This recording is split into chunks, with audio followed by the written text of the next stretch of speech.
Hi, I'm Em Clark. I'm a professional fine artist. I live and work in New York City. My work is often highly textured. I apply metallic foil using heat and pressure. So this is some of my work behind me. You can see it's very, very reflective. I use a lot of textures and it's mostly non-objective. I am also a graphic designer and an art director. Art is important to me, and visual communication is important to me because I find that it can pick up where words leave off. I think it's fascinating that two strangers with very, very different life experiences can look at a certain piece of art and have similar feelings without having the same understanding of language or background. I find that it's a very adequate way to be able to express yourself and to express emotions that you often can't do with words. And I think that it's vital to our society today to be able to communicate using things like that.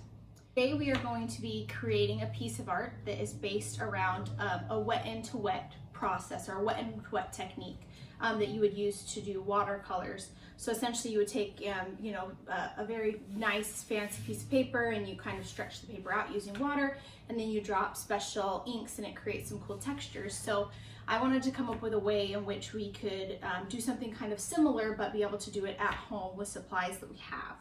So it's very, very basic, the things that you're going to need to start. The absolute necessities is just a piece of paper. This is just something I would use to print a shipping label on. You're going to need some water, and then you're going to need some gel pens. I have tried a variety of them, so maybe just gather some pens around your house and then we can try them out. Markers and Sharpies do not work, and they actually will wreck your pens. So don't try those. I would try more pens and less markers. So some other things that you might need, if you have them, will be some paintbrushes. They don't have to be anything fancy. You could get different types of tape. So this is painter's tape, scotch tape, packing tape. You could grab some scissors, maybe a ruler. Any types of paper that you have. So this is just printer paper, but you could also grab some cardstock. It could be colored cardstock if you have some, or some watercolor paper. We also have a lot of fun using paper towels. This is just one that I cut up, and napkins. So you can grab all of those things, and then I'm gonna kind of show you how to do it. So we're gonna start out, just take a piece of paper. I'm gonna show you kind of how to do a few different techniques before we start working on our piece. So just go ahead and rip this piece of paper in half. So take one of your pens, and this might just help you try out a couple of different kinds. So go ahead and just scribble on here, just whatever you want. It doesn't have to be anything important. Maybe do an area that has a lot more, it's a lot darker, anything that you want. And then you're gonna take a paintbrush or your hands, or you could dip a napkin. So I'll start with my fingers, and you can kind of just drop it on the paper. And then you can take a paintbrush if you wanted, or your fingers, and you'll kind of see how the ink kind of starts to kind of dissolve some of the ink. And you'll see with different pens, it does different things. And if you just let this sit on here for a little bit, you'll start to notice that it kind of dissolves the ink a little bit. And so then we're basically going to do the opposite of that for the next one. So you're going to take your fingers again, and then why don't we just do some lines of water.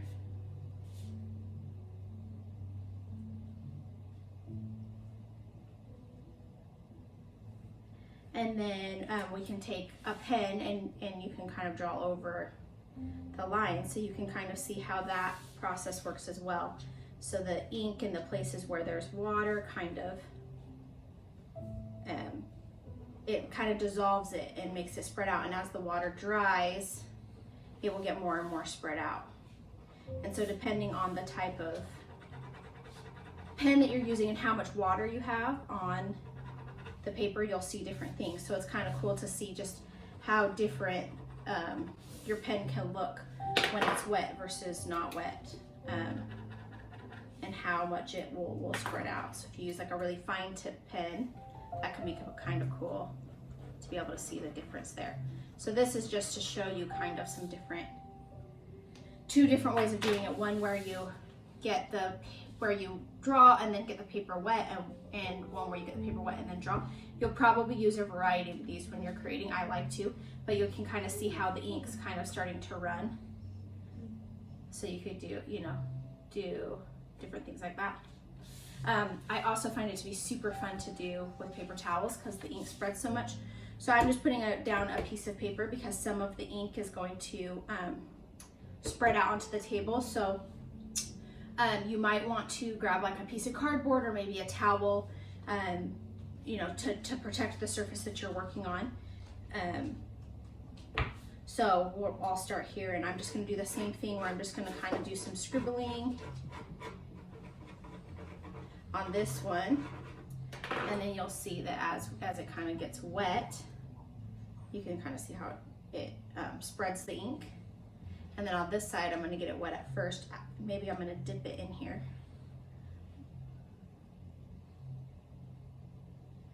And then put the ink on it. And you can kind of see how it starts to fade out. So you could do a lot in here. And then kind of see where it starts to stop and how it starts to spread. And then, you know, if you wanted water in certain areas and not others, then you can do it like that. A few other techniques or a few other things that I found to be fun, just when I've been kind of creating this at home, is you can use tape. So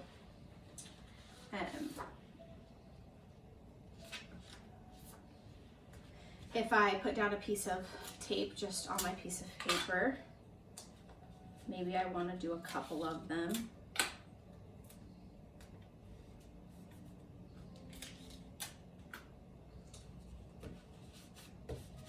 And then get the paper kind of wet around where the tape is.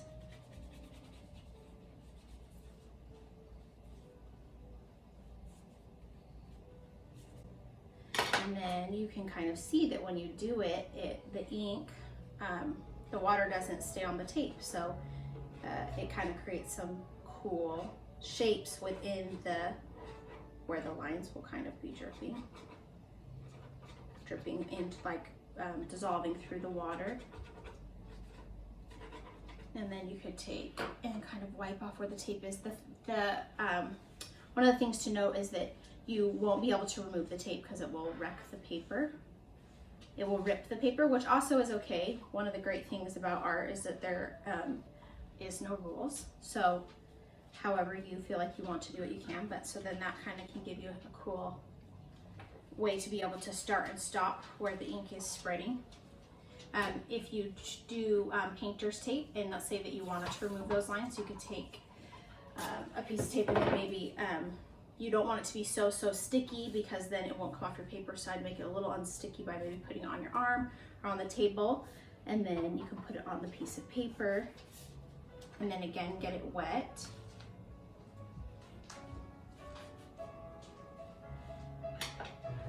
And then that same sort of thing.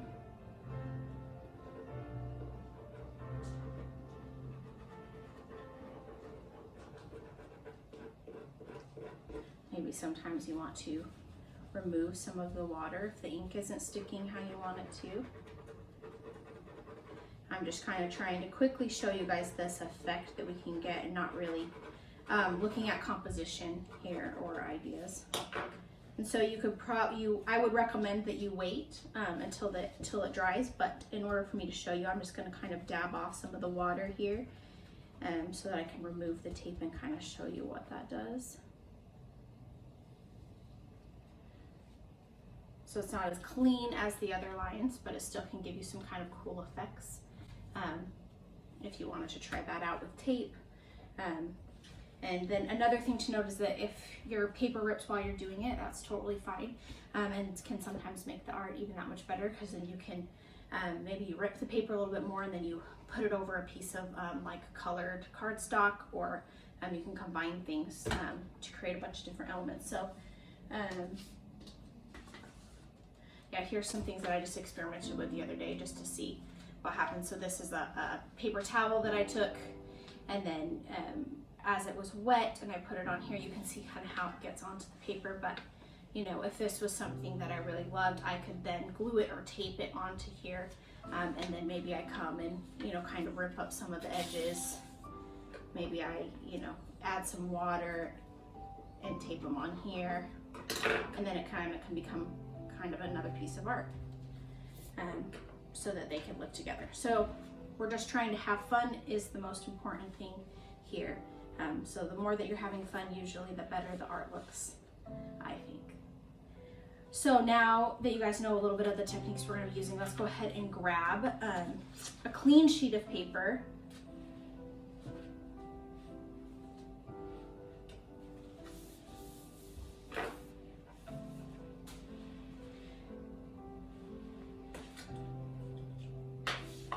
Now we're going to take a clean sheet of paper to start our project. And what I want you guys to do is think of some of the emotions or feelings that you have felt the last week. Some examples can be happiness, boredom, frustration, could be tired, could be peaceful, could be excited. And what we're gonna do is we're going to draw those feelings, but the challenge is to draw them using only shapes and textures and not objects and words. So you want to be using, you know, circles, squares, triangles, random scribbles to represent these feelings, and less like a smiley face or a word that said happy. So I'm going to just draw a couple that represent different feelings, but the idea for you would be to draw one feeling on your paper. So let's say that we wanted to do excited, that we felt excited. So you could do something like this, where it felt like excited. And you see how it's not representing anything in real life. It's just some shapes. Let's say that we wanted to do angry. That could be something that looked angry. Let's say that we wanted to do happiness. Could maybe be like circles. And again, this is going to look very, very different for every person. Whatever that represents to you. Maybe this looks a little bit too messy to be happy. Maybe this is more boredom because it's so repetitive. Peaceful could be something like a nice line. Maybe it's something like this that you're coloring, and then remember we're going to be using the water, so it will help fill this in. Let's actually do that right now.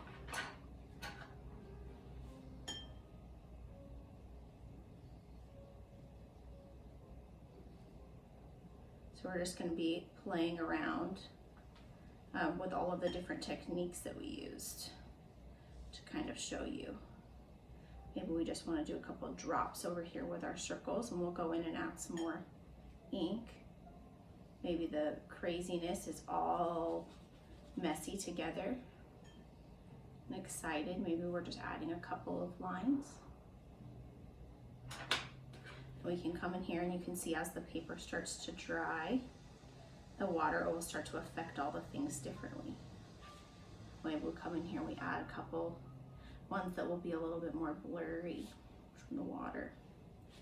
In the circle, maybe we just come in here and fill in some of these circles with the water.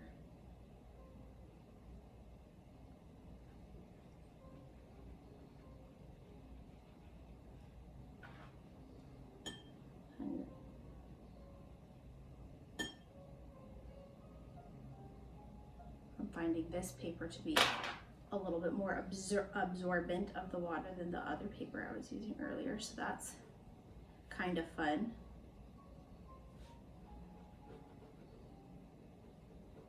So maybe let's take, I'll take a napkin. Now I'm going to cut it so we can just take pieces of it.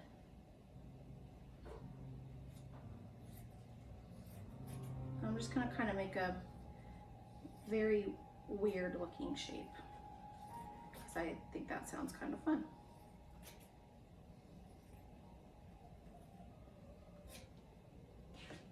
Maybe we'll use some of these scraps in a minute. I'm gonna lay this down. I think I'm gonna get some of it wet because I want the water to be able to spread the ink.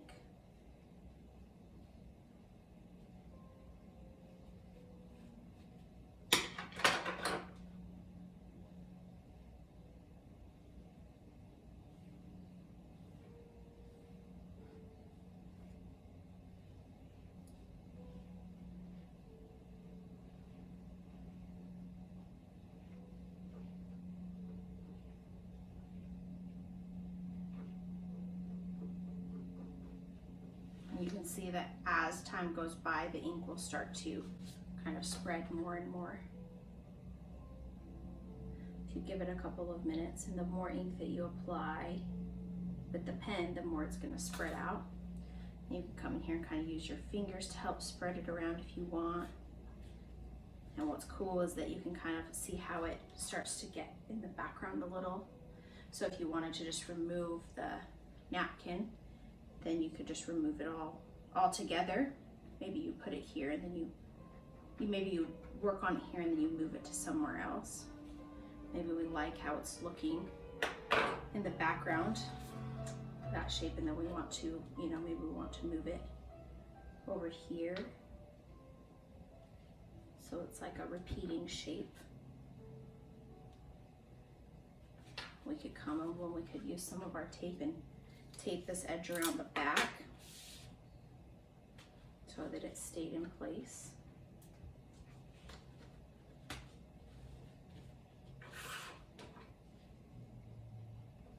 And then as this dries, it will keep spreading. And with some pens it's cool because you can see how like different colors show up in the ink as the water kind of dissolves it.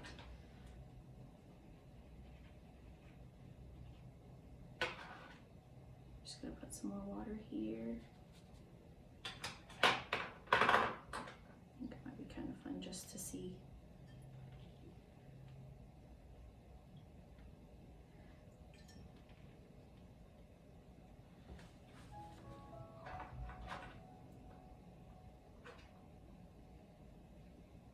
So you can tell there's a lot of water right there because the ink's not sticking so much.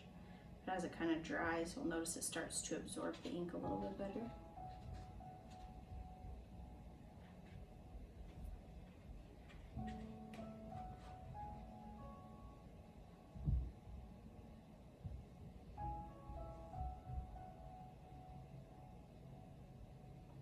Really, it's up to you.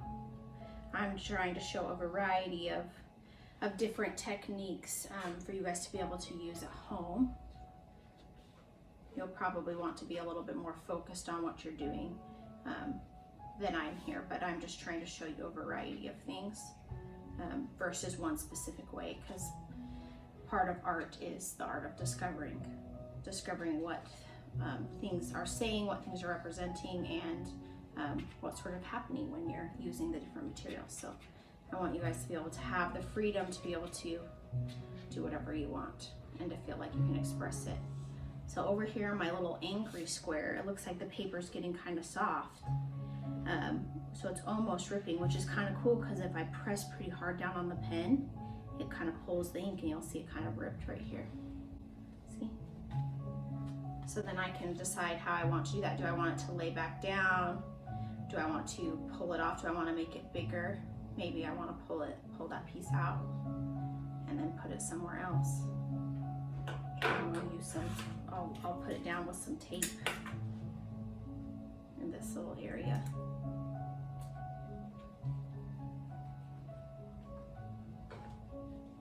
It's really up to you and to see how this stuff is expressing how you're feeling and the feeling that you decided you wanted to represent on paper. But then it can become kind of cool once it rips. So just because it's not exactly necessarily what you intended was going to happen doesn't necessarily mean that it's wrong or that it's garbage or no longer good. So this little shrub over here. Now I'm gonna put some water around that and we'll see, kind of see what happens there.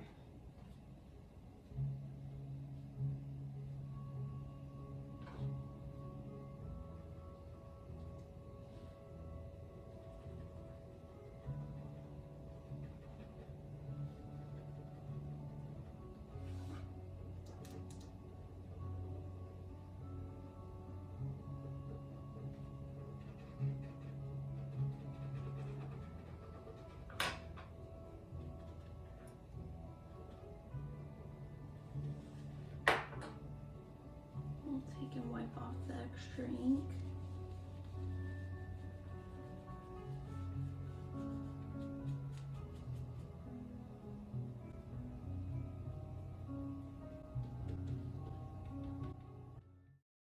So there you have it. There's some fun techniques that you can use at home with just household supplies that you have that are indeed a lot of fun to play around with. And I would love to see what you create.